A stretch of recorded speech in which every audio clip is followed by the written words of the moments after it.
दर्शकों नमस्कार। योग निरोग कार्यक्रम में आप सभी का स्वागत है। दर्शकों, आज हम बात करेंगे वीरभद्रासन के बारे में। वीरभद्र का नाम सुनते ही भगवान शिव की याद आती है और राजा दक्ष की। वीरभद्रासन वीरभद्र को समर्पित हैं।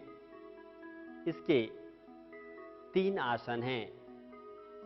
आज हम करेंगे वीरभद्रासन प्रथम।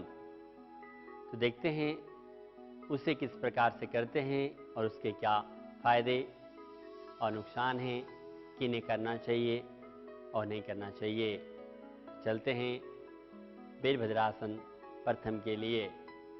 दर्शकों, वीरभद्रासन प्रथम के लिए दोनों पैरों में 4-4.5 फुट का फासला,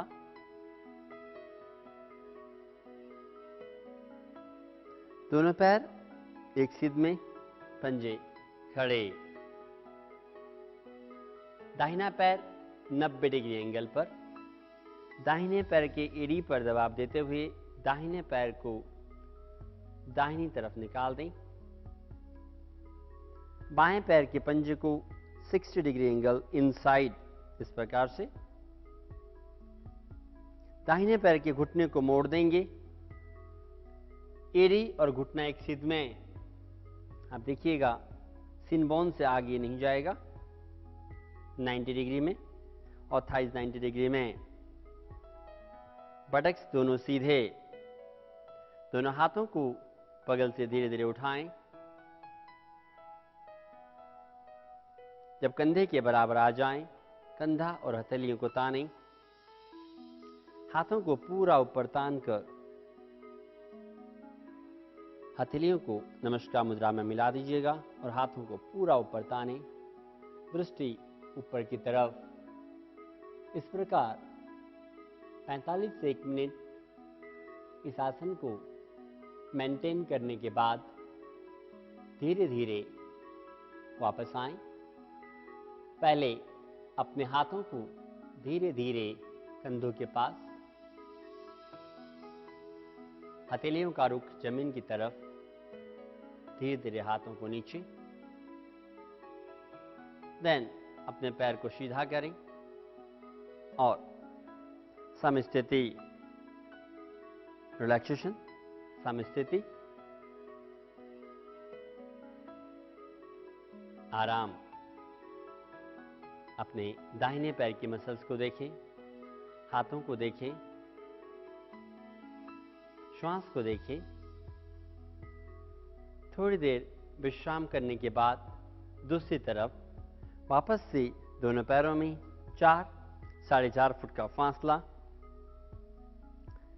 बायां पैर के एड़ी पर दबाव देते हुए बाएं पैर के पंजे को बाहर निकालिएगा। दाहिना पैर 60 डिग्री एंगल पर इनसाइड, आप देख सकते हैं। पीछे का पोर्शन बिल्कुल सीधा। बाएं पैर का घुटना मोड़ दें।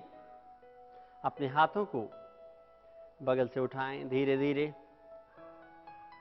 जब हाथ कंधे के बराबर आ जाएं, वापस हथेली का रुख आकाश की तरफ करते हुए हाथों को धीरे धीरे सिर के ऊपर ले जाएं।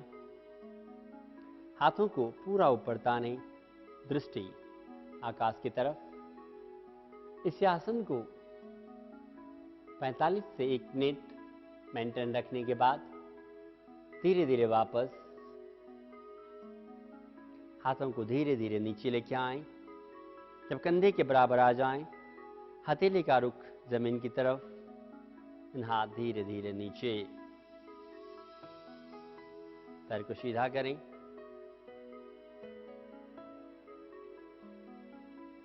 समस्थिति, समान वजन एंड ऑब्जर्वेशन। दर्शकों, जब हम वीरभद्रासन करते हैं तो कुछ बातों का विशेष ध्यान रखना पड़ता है।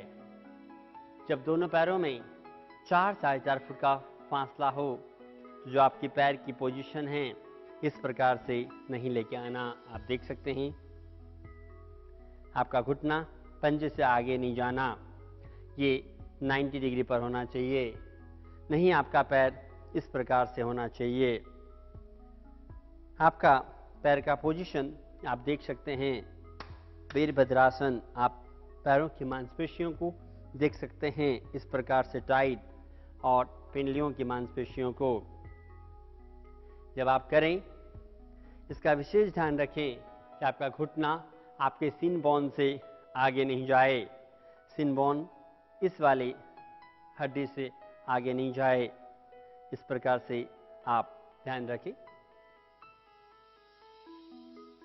दर्शकों, जब हम वीरभद्रासन प्रथम करते हैं तो जैसे मैंने आपको बताया, दाहिना पैर मुड़ा हुआ रहता है, उसी प्रकार बायां पैर बिल्कुल सीधा, आप देख सकते हैं, बिल्कुल सीधा रखना है।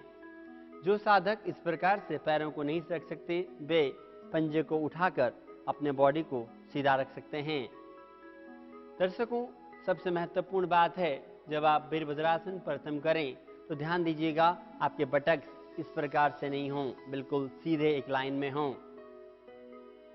इन छोटी छोटी बातों का ध्यान रखकर हम वीरभद्रासन के पूरे लाभ उठा सकते हैं। दर्शकों, ये आसन आपके पैरों के मांसपेशियों को, विशेषकर जंघाओं के मांसपेशियों को मजबूत करता है। जब हम हाथों को ऊपर ले जाते हैं तो पूरा सीना फूलने के कारण आपकी छाती के लिए और कंधे के लिए बहुत ही उपयोगी है। जिन लोगों के बटक्स में एक्स्ट्रा फैट जमा रहता है, उन लोगों के लिए यह आसन रामबाण है। जिन लोगों के घुटनों में दर्द हो, उन लोगों को यह आसन सहायता से करना चाहिए। आप कुर्सी या स्टूल का सहायता लेकर इस आसन को कर सकते हैं, अदरवाइज घुटनों में नुकसान होने के चांस होते हैं। दर्शकों, आज हमने जाना वीरभद्रासन प्रथम। कल हम फिर मिलेंगे नए आसन के साथ। तब तक के लिए नमस्कार।